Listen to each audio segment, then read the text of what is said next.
Oh, I've gotten the paper from several of you guys, the leisure experience paper. It is due on the 11th, which is tomorrow, by 11:59 p.m. So don't wait till the last second.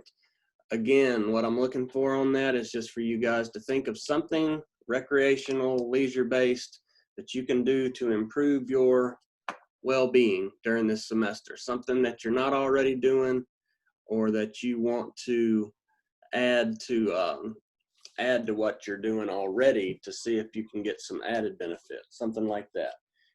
You're not going to need a bunch of resources or anything like this. This is primarily just your plan. Answer the questions that are kind of listed on the, instructions for it. Your goals, what you expect, what benefits, what barriers you may have, things like that. So it shouldn't be hard. It shouldn't take you long, but be sure to get that in on time. You don't want to miss out on easy points. Plus, we have another paper, the reflection paper later, that's just basically saying how it went. So this is something that I'm trying to give you an opportunity to, to show you that recreation and leisure is important, and that you need to pencil a little bit of time in for it, even though it's hard sometimes for all of us. Pick out something that you really want to do that's going to help you, and we'll see if it works by the end of the semester. That's just the whole goal. You get 2 simple, easy papers out of it without a whole lot of looking up resources and things like that. I also will say, I've had some questions about format and things like that. I don't really, for this, you're not going to have a lot of resources and things that you'll have to be telling me where you found information. Just give me the information. I'm not going to count you off if it's not in perfect APA format. That's just kind of how we ask people to turn things in, but it's not I'm much more worried about what you say than how you say it. Now, be sure to, this is, preparing for the real world, so be sure that you are spelling words correctly, proofread it before you send it in and things like that. But otherwise, don't stress too much about it.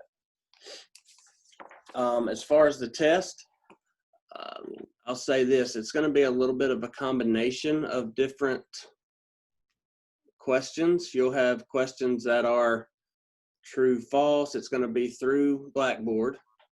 It's going to be, you'll have some true, false questions. You'll have some short answer questions where I'm asking you to actually tell me something, that you have to type out a little bit. Some matching, multiple choice. It's going to be a big variety. Fill in the blanks. As you're going through, I'll go ahead and tell you, when you start taking your test, if you are going through and it shows that you missed something and you know that it's correct, I'm going to go back through the tests and make sure, because on the questions that are like fill in the blank, they are like case specific. So if, say, the answer was Indiana University, was what I put for the answer, and you only put Indiana, it would count you off, but I will catch that and fix it. Okay, so don't fret as you're taking the test. I'll go back and make sure that nobody's getting hosed on something that they should be getting points for. Good on that? Everybody okay?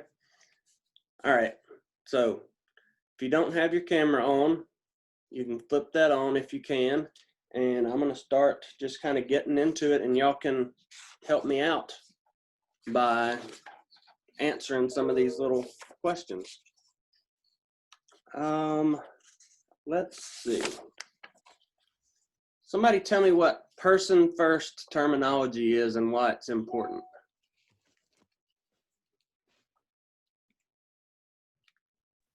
It's the person before the person, like when the person disability or.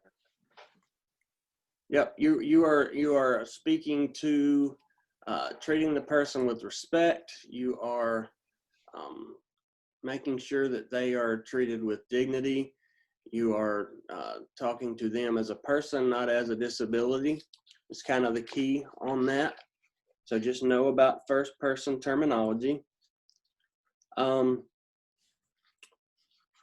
Okay, we talked about how in the history chapter, how therapeutic recreation was kind of born and how it started coming into play. So somebody tell me how the World Wars played a role in that. What happened during the World Wars that kind of led to the beginning of recreation therapy?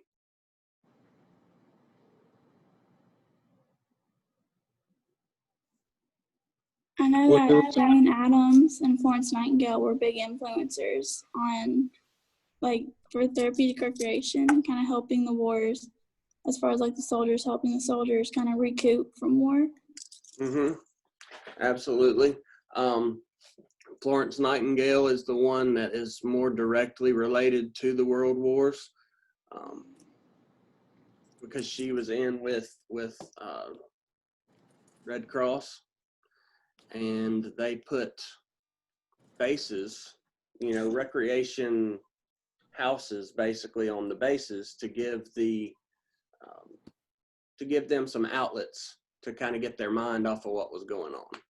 So that's a general idea. You can go back, look a little more for information regarding that. That's something that will be tested.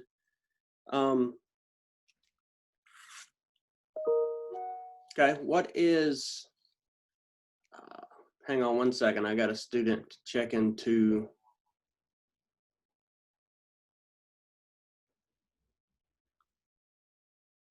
somebody's wanting to get in. Let me send them the link one more time.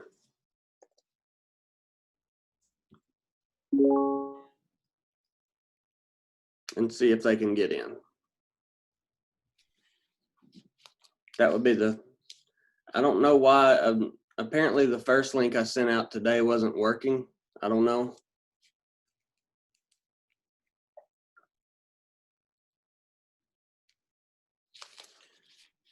All right, what is inclusive recreation?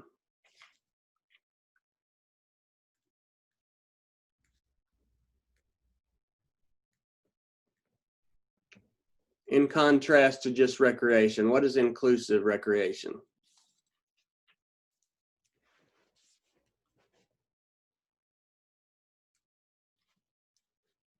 I don't want to start calling on people. Y'all don't want that. Isn't it something about being more personal? Yes, because people have felt left out in the Right. past. Inclusive recreation in a lot of ways is where people with disabilities who have been left out in the past are given a chance to interact with not just their peers who have disabilities as well, but with people who don't. An example of that is Special Olympics, where you have the unified sports. Do you mean social inclusion? What's that? Do you mean like social inclusion? Like Social inclusion. I was confused in what you said. Yeah, social inclusion is much the same as inclusive recreation. Social inclusion is the same way. You are being accepted as part of the group, not being segregated and as an outsider. Inclusive recreation is just taking that to a recreation setting where they're actually getting to participate in recreation activities with that same inclusion pattern. Okay, and an important one here, least restrictive environment. What's the key to that? Adaptations based on individual strengths and limitations. Yeah, and you want to help them as much as you can, right? Oh. You want to give them the opportunity. Now, you give them the opportunity to succeed, by giving them the least amount of assistance possible for them. That allows them to learn, that allows them to grow. So you're giving them the freedom to do things like, choose their clothes, like choose what they're wanting to eat, what recreation activities they want to do. You try to give choices if possible and let them have as much self-direction and as much independence as they possibly can. That's the key to least restrictive environment. You give them the opportunity to have as much independence as possible. That's what we're looking for as far as that. Psychologist versus a psychiatrist, which one can give medication? Psychiatrist. Psychiatrist, correct. As far as chapter 7, that was the allied professions. There will be some questions on there. I'm not doing on this test, but we will probably revisit it down the line. I'm not going to give you every single one of them, but you need to be able to identify each one of those allied professions, what they are, what they do. We're not going to go over every single one of them here today, but that's pretty straightforward. All right, there is, in your book, there's a table 2.2, and it talks about some different acts that were put out that helped people with disabilities. So what's the point of the Americans with Disabilities Act?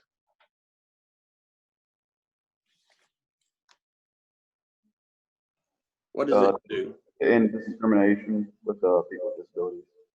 Yeah, it gives people with disabilities, puts them on equal footing with everybody else, basically. They can't be discriminated against because of their disability. They can also, that's the one that plays a big role in accessibility.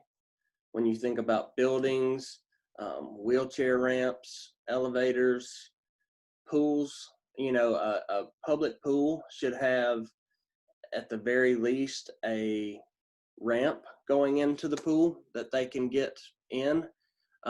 That way, a better situation would be to have like a wheelchair lift where they can actually be put in and out of the pool.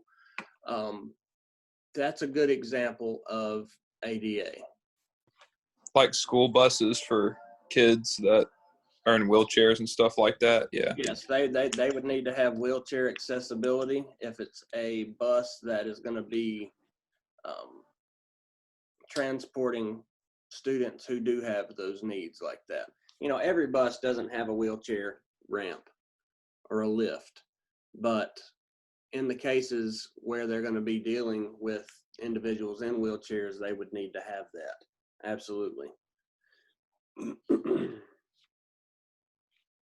Okay, what was Hull House?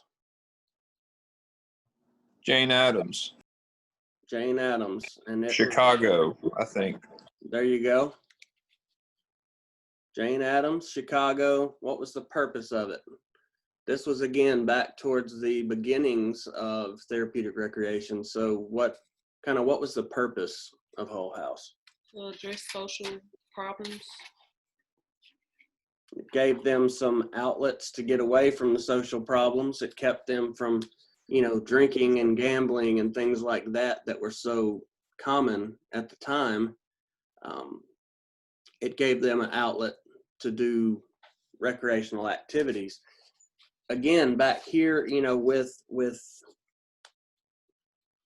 Jane Addams, with Florence Nightingale at the beginning, like I say, that's the start of it. They were not per se providing recreation therapy, but what was happening here is they started to see the benefit of recreation as being therapeutic, just the act of being able to do recreation activities. So that's kind of how it played into the growth, and people started seeing that it could be used as an actual therapy down the line, because they saw people's lives being enriched by the fact that they had the opportunity to participate in appropriate leisure and recreation activities.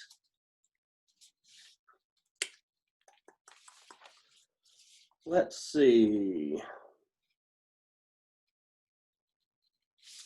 For something to, okay, when we're talking about recreation, for something to be determined as a therapeutic recreation intervention, actually be called therapeutic recreation, it has to be two things that are happening. What are those two items that must be present for it to actually be therapeutic recreation?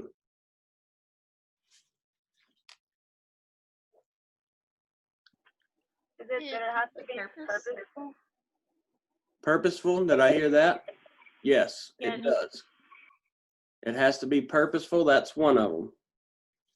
And the second, I'll just tell you, it has to be grounded in a leisure context or recreational context. It has to be a recreational leisure activity that is purposeful. You're doing it for, you know, like I say, my short, easy description of therapeutic recreation is just recreation for a reason. You are doing an activity for a specific reason to help someone improve where they have a deficit or where they need, whether it's mental, whether they're dealing with depression, whether they have an injury that they're trying to get better from, whether they just need exercise to help improve their mood. Recreation therapy can be all of those things. Okay, what is CTRS?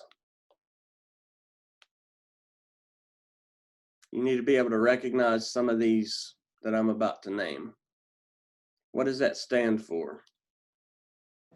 Isn't a certified recreation specialist or therapeutic recreation specialist? That's it. Certified Therapeutic Recreation Specialist. That's CTRS.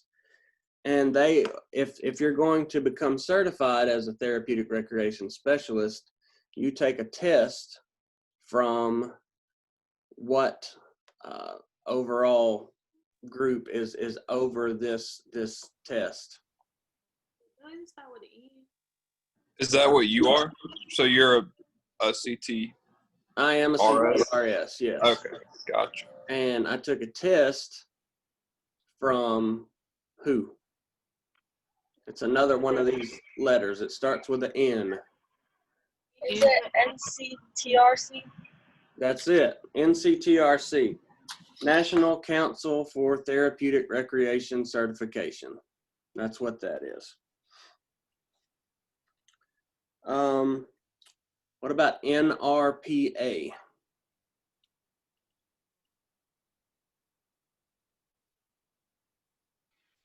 It is Isn't that the Park Association one? National Recreation and Park Association. Yeah. And we are, as therapeutic recreation, you know, you deal a lot, especially if you go out if you use parks and, you know, public entities like that, we are tied in with the NRPA. You know, you do a lot of things. NRPA conferences have information for people who are CTRS. So what about ATRA? ATRA.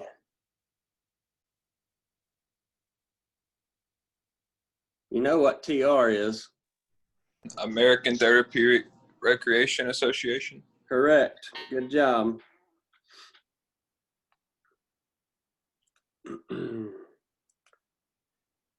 Let's see. I'm just going to keep rolling down through here.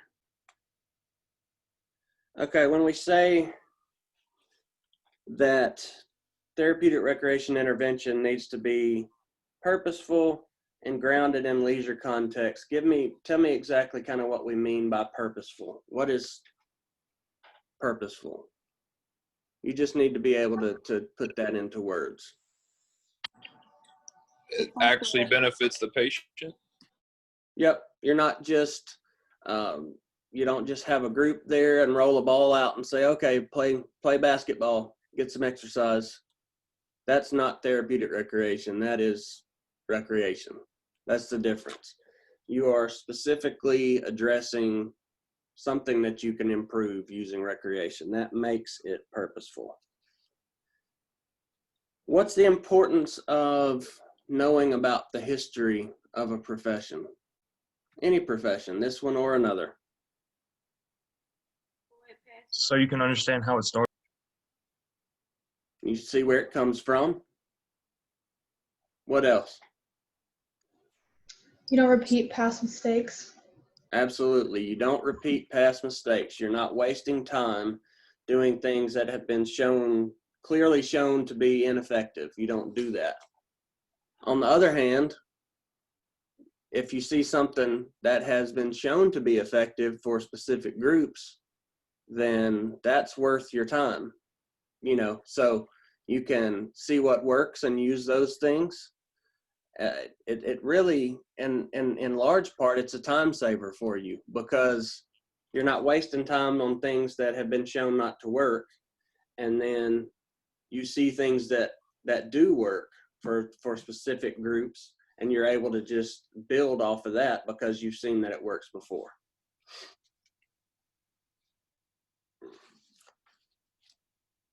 Okay, why is there such a kind of a boom in therapeutic recreation right now as far as availability of jobs and things?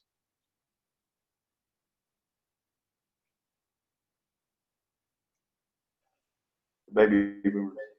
Yep, baby boomers. Somebody said it. It's right now we've got more elderly people than we've ever had. So that obviously opens up lots of opportunities. Think about. People are living a lot longer now.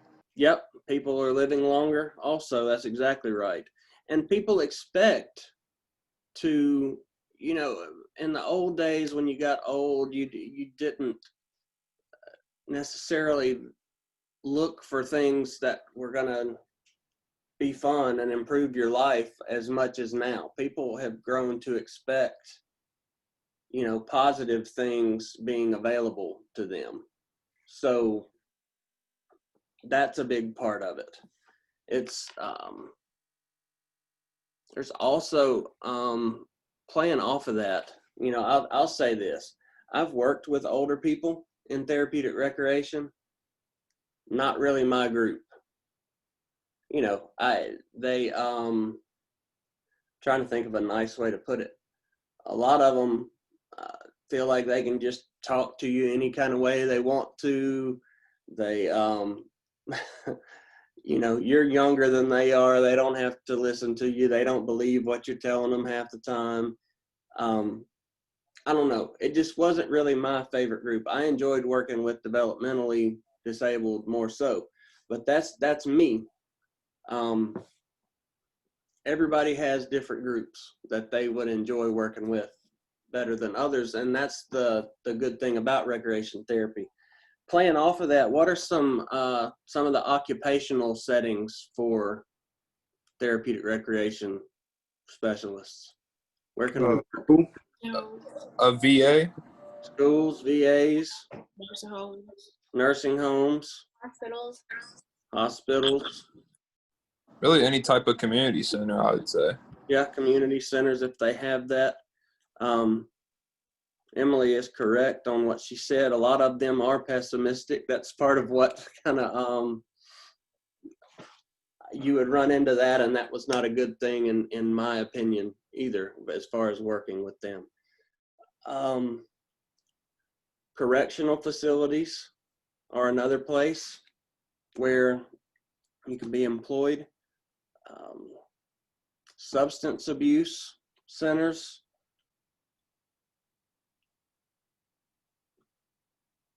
Camps. There's some camps that are specifically for special populations. When I say special populations, what do you guys think I'm talking about? What's a special population? Anybody with a physical or mental disability that's preventing them from doing something. Yep. it's like a specific group of people who have similar disabilities. So the elderly is a special population. Youth are a special population. People with diabetes would be a special population. People with orthopedic issues would be a special population. You could break all of those into different, they're all special populations that can be. Now, that being said, that gives you an idea of what they need as far as therapeutic recreation services, but you don't just have a cookie cutter plan for everybody who is pregnant or everyone with diabetes, because they're all going to be different as far as what kind of shape they're in, what sort of things that they're interested in. And something else to remember when you are working with people, and we'll talk about more of this as we go through the semester, when you're coming up with plans of how to improve their life using recreation, you want them to have input into what's going on. You want to give them some choices and some options. And if you do that and they feel like it's their decision and they're helping to make the choice, they're going to be a lot more excited about what you're doing, and they're going to be a lot more bought into the plan. Whereas if you just say, hey, this is what we're going to do, I would be less enthused if that was the case.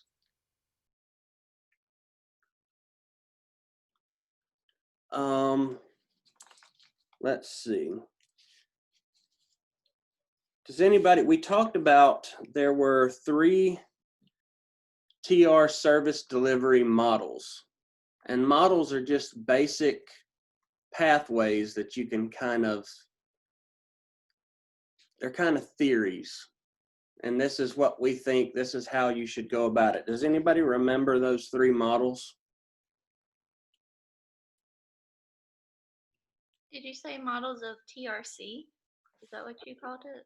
Models of TR service delivery, therapeutic rec service delivery.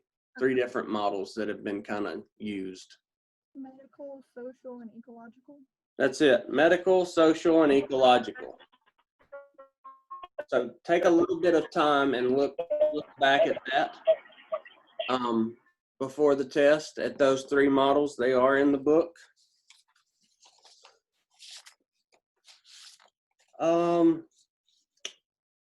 Professional development is important. This is one of those, I'll just tell you, it's important. You want to, regardless of what your field ends up being, professional development is important because you're trying to improve yourself. You're trying to stay up to date with trends of what's going on. You are situations where, like for myself, I have to get CEUs, basically 10 hours a year of CEUs, and I would consider that professional development. Any little courses that you can take that can improve your craft are always a good thing. Reading about what's going on in the field is professional development. So kind of know the purposes and the reasons for professional development. Credentialing, something to think about. Like credentialing is basically once I pass the CTRS exam, I have those credentials. It says that I have passed the comprehensive test for being able to serve people using therapeutic recreation. So credentialing is important. And I asked you guys a question last class, I think it was, about credentialing and whether or not you thought that it was important, whether you thought that it made you a better therapeutic recreation specialist or recreation provider. Would that make you necessarily better? Again, not a right or wrong answer on that. I could see it both ways. Just something to think about because it may be on the test as well. Now I'm covering a little bit more today than what's going to be on the test, but I'm trying to give you a good review of the things that we have gone over, because I want you to take this stuff with you moving forward, because we're going to build off of it as we move along. We talked about how your population that you serve plays a role in how things work at your facility. So if you're working with, what's the difference in staff ratio when you're talking about clients with disabilities and clients without disabilities? How many staff to clients and with people that do not have disabilities? 1 to 15. 1 to 15, correct. What about with disabilities?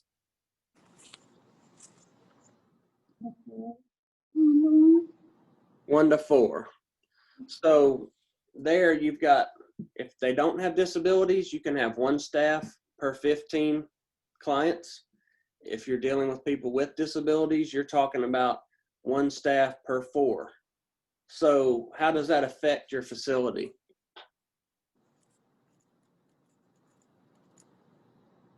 You need, need more extra staff? help. Yeah, you need more staff. Yeah, you need more staff, or fewer clients. You're either able to serve less people if you don't have the capability of adding staff. So everything that you do, once you get in the real world, it is a business. So what does it mean for the company itself? To the bottom line, what does this staffing mean to the company? You got to pay more employees, so you have to decide whether or not that it's worth it to you to have the extra employees. Absolutely. That's something that comes from the top. You know, Yeah, from a business aspect, at least. right. Yeah. Absolutely. And that's how they look. You know, your CEOs and CFOs that are over the money and over the whole thing, they have to make that decision of, you know, maybe they choose not to serve as many people and when they're working with people with disabilities. Or maybe they say that that's important to them and that's really who they want to cater to, and they make, you know, they get enough people to actually staff and work. Now, does everyone who works in a recreation department have to be certified? No. No. Some facilities don't even have a CTRS on staff. The difference there, though, is that most places, especially if they're accredited and have somebody come in and check on them yearly, things like that, they're going to have a CTRS. And at the very least, what they're going to do is look at everybody's needs, do an assessment, decide what kind of recreation programs they need. And now somebody else can implement that. You know, they may not be able to be with every client, but the CTRS is, you know, it's important for them to be able to help to build the programs for where they are individual and make sure that they're actually getting something that's purposeful and useful. So that's the key on that. Is there a specific organization that sends people to do that, to check on facilities and make sure they're... It depends on where you work. Oh, okay. There's like the Joint Council of Accreditation for hospitals. Well, so if you're like in a hospital setting, which I don't even remember if we said hospitals when we were talking about places we can work. Hospitals, they have specific groups. When I worked at the NMRC, they were just called surveyors, and they were either state surveyors or federal surveyors, and they came in and they made sure that as far as recreation, that we were doing activities that were purposeful, we were keeping people active, we were making sure that they were doing safe activities that were appropriate for the age. They didn't want to come in there and see us with, you know, like say we had a movie night. They didn't want us showing bubble guppies to a room full of 50-year-olds, you know, just for example. They checked everything from that to whether or not medications are being handled properly. So they're not just checking on recreation, they're checking every department. Food temperature, water temperature, do they have the ability to burn themselves because the water gets too hot? Are knives and things available to be gotten by a client who shouldn't be able to get to them? It's all about safety and making sure that we're following individual programs for each person and that they're staying on their schedule. So, but accreditation, the point of accreditation, and I don't remember whether this is on the test or not, but what does accreditation show as a facility? Our department here, Sport and Rec department, is accredited. So what does that mean? Is that a good I'd thing? say it's on more of a professional level at that point, or that's what, at least the impression that it gives off. Right. We meet specific criteria to be accredited, and we have groups that come in from the agency to make sure that we are providing accreditation worthy education, and if a facility is accredited, they're making sure that you are providing accreditation worthy services. So accreditation is a positive. Some people look at that as a draw, like, yes, okay, well, they're accredited, so that's good. That tells me that they're willing to have those checks and balances from outside. That's the point of accreditation.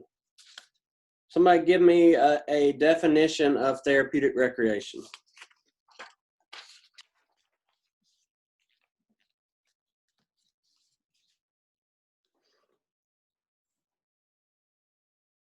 This is easy. Is it recreation just based on leisure activities? Recreation based in leisure activities and is what? Purposeful. For a purpose? Done for a reason. It's purposeful. So we just talked about purposeful recreation. Give me an example. Just think a little bit. What would be an example of purposeful recreation?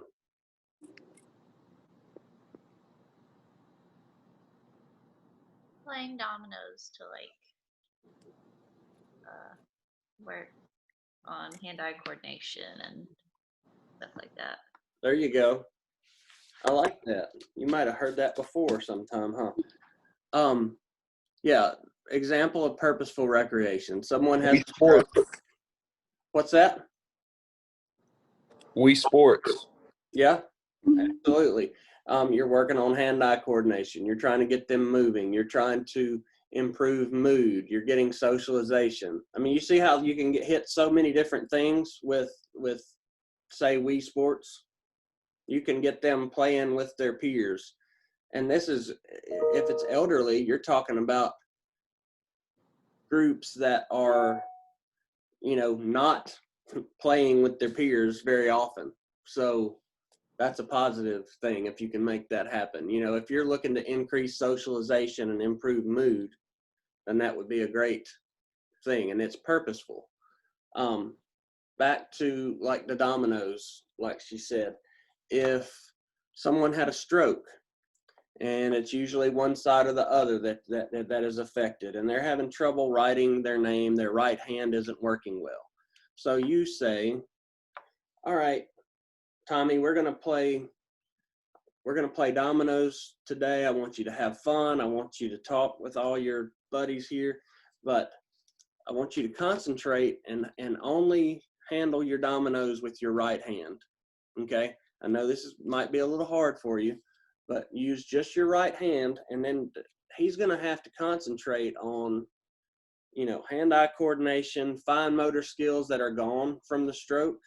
So he's able to play a game. He's able to socialize with peers. He's working on hand-eye coordination. He's also the cognitive side of things you're working on because you're keeping score and playing with the rules of a game. So you're hitting a lot of different things. It's purposeful. So just know what purposeful recreation is. Be able to tell me what that would be.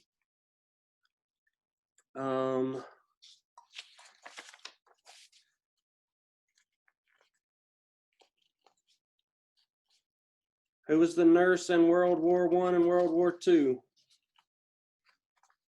that had a lot to do with starting therapeutic rec?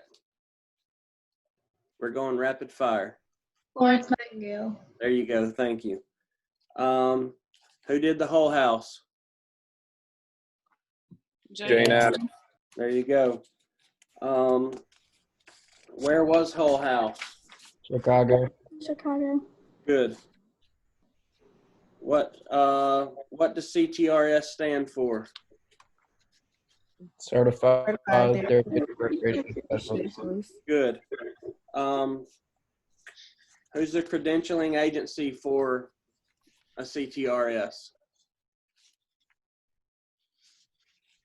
Who do you take the test under? National. NCTRC. NCTRC. There you go. Need to know what NRPA is, National Recreation and Park Association.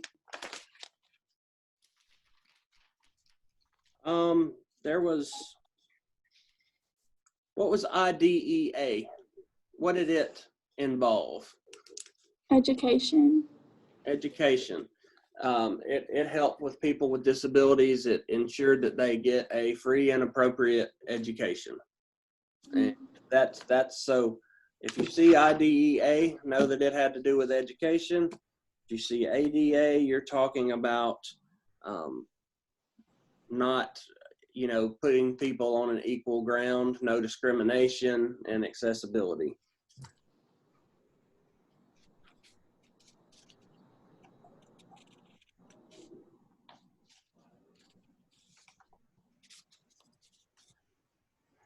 Okay, know the difference between licensure and like registration / certification. There's a difference there. One of those is basically if someone has to have licensure, they're following a legal requirement if you have to be licensed.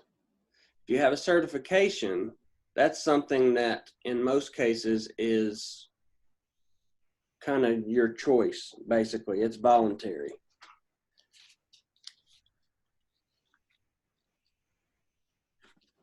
We talked about career resilience and professional development, and they are very close together, as far as what you're doing. Career resilience is setting yourself up to be successful long-term, by using things like professional development where you're learning more about your craft and you're reading things and trying to improve yourself. So that's the key. Know the difference between career resilience and professional development.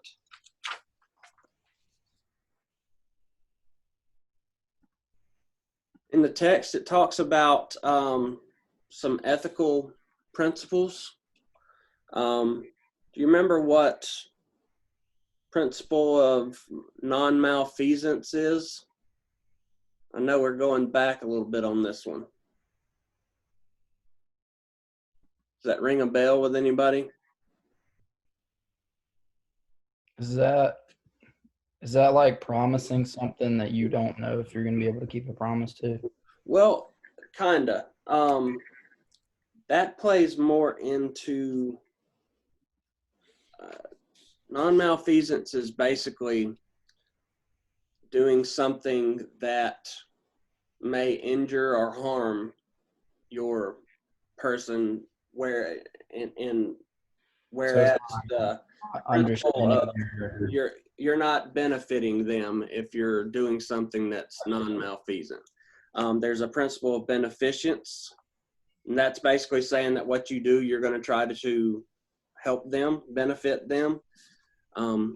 Principle of justice was another, and that's basically saying that you're going to give everybody equal time, equal effort, even though you're going to be, like I said, everyone has their favorites. When you're dealing with multiple people, you're going to have some people that you just click with more than others. So just because you click with them and they may be more fun to work with, you can't just give them more time. So that's like justice comes into that. That's giving equal opportunity to everybody. Fidelity is kind of the one that you're talking about. It's principle of fidelity. And that's basically, if you tell somebody you're going to do something, do it. You know, you don't tell them that we're going to talk about your program tomorrow at 1 o'clock and then not show up. That's just basically ethics and what we're talking about. So find those in the book and look over those principles. They're ethical principles. So another thing, I know I'm going to ask you something on the test about as a recreation therapist, and this is going to take a little bit of critical thinking on you guys' part. When we're prescribing activities for people, you have to match what you're going to do with them based on what is, you know, looking at those ethical principles. You don't want to hurt them. You want to benefit them. So you don't want to put somebody who has, let's say, severe rheumatoid arthritis. You don't want to start a wrestling group. I mean, I know that's kind of over the top, but I'm just saying, think about that, like what sort of activities would be appropriate for people who have different abilities and disabilities. You'll probably have something on there based along that line.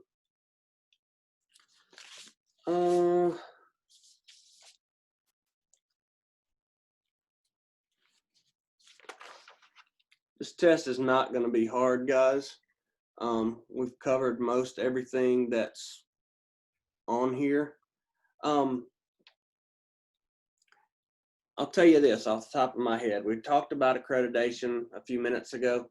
There's a couple main purposes of accreditation. Number one, it assures that the program is at the level of quality that it should be at, number one. Number two, it's actually helpful because you have the group come in and ask questions and talk to you and your students and or your clients, and it helps to improve your program. So program improvement and program quality are kind of the keys of accreditation. Does it help with funding any? Like, will you get more funding from groups if you are accredited, or does that matter? It would be easier to get donations and things like that a lot of times, especially like if it's a nonprofit situation. If you're accredited, then people are going to be more willing to, yeah, it's just like a feather in your cap kind of saying, well, we're accredited, we're an accredited company. So people will take you a little more, will be more willing to help fund things, to find sponsors and such like that. Not necessarily, you don't get paid more for the services or anything like that, really, generally, but as far as people buying into what you're doing, it definitely helps. Anybody have any questions for me? I think that was the gist of most of everything we've covered. Now, obviously, with it being on Blackboard, you can use whatever you have at your disposal. What I'm going to do, the test is actually going to open in about 20 minutes. It'll open at 2:15 today, and it's going to be open through the 13th, which is Sunday. It will close at 11:59 p.m. on Sunday night. So you have from 2:15 today until Sunday night at midnight to get the test done. What I ask for you guys to do, though, is when you decide to take the test, try to do it all at one time. It's not going to take you an incredibly long amount of time. Make sure you have that your computer's charged up. Make sure you have good internet service. We don't want your, getting cut off in the middle of the test and then it submits it and you've only done half of it, something like that. Because then the best I can do will probably be to wipe out your whole test and have you start over. So make sure you got good service and that your computer is ready to roll before you start.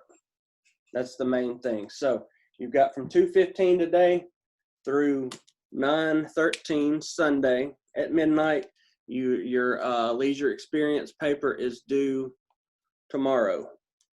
So tell me what you're going to do for your leisure experience. Anybody have any questions, comments? Is this a time test? No, it is not. Okay. Could you go back over career resilience and career or professional development? Yes. Career resilience is basically where you are trying to set yourself up for long-term success in your profession of choice. You want to set, things like certification and continuing education are big parts of that you're showing that you're buying into the process and you are looking to do this long term. And your employers are going to see this and see that you're not one that's taking the job lightly. Career resilience is basically just setting yourself up for long-term success, whereas professional development, that's where you take time to get better at your craft, whether it be going to conferences, doing seminars, attending seminars, things like that, earning CEUs. You can take courses on like Coursera, things like that would be beneficial to you. Reading publications that have to do with your work. Professional development can tie into personal development as well. How can I be more effective as a recreation therapist? So that's kind of what professional development is about. A lot of that has to do with like continuing education and trying to consistently keep learning and getting better at what you do. Did that answer you pretty well? Yeah, I'm still just having trouble differentiating between them because they seem really similar. They are. That's the thing. They are similar. I would say that career resilience, professional development is a big part of career resilience. So career resilience is kind of a bigger picture. Setting yourself up for long-term success. Professional development are the things that you can do to create career resilience. Okay. By continuing learning, by getting CEUs, things like that. You create career resilience where it's not, you make yourself non-expendable by doing those things. Okay. Hopefully that cleared it up a little bit. You can look in the book. There's our specific definitions for each one of those in there. I don't have them written down on my little notes today. So I'm not sure exactly how they've got it written out in the book, but that's the Cliff Notes version of kind of what you got. Okay, thank you. You bet.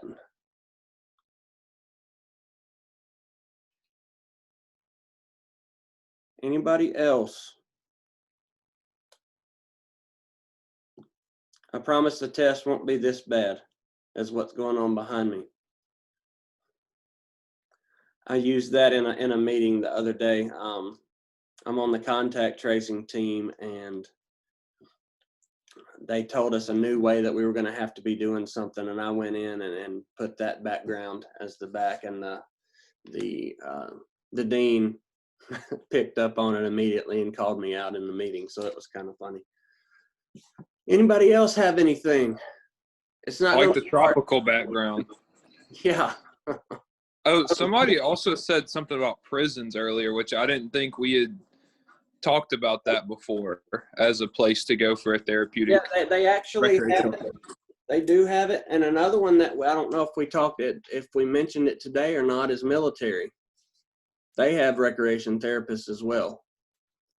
But yes, correctional facilities have recreation therapy. Some. You know, it's just like the Oxford Hospital doesn't have a recreation therapy department, but a lot of hospitals do. Some correctional facilities do, some don't. Some military bases do, and some don't. But there is definitely a wide variety of opportunities for employment.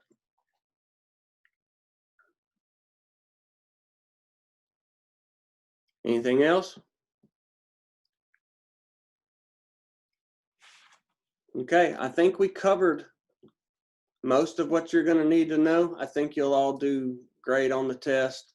Take your time going through it. It's not timed. It would be best if you do it in one sitting. Sometimes when you come in and out of a test or assignment on Blackboard, sometimes it gets wonky. So try to just make sure you have time to knock it out when you sit down to do it. And make sure you have it done by the due time. And don't forget your paper. It's not hard. Sounds good. All right. We free to go? Yep, free to go. Thank you guys for participating today. Good luck. Have a good day. And we'll see you next Tuesday.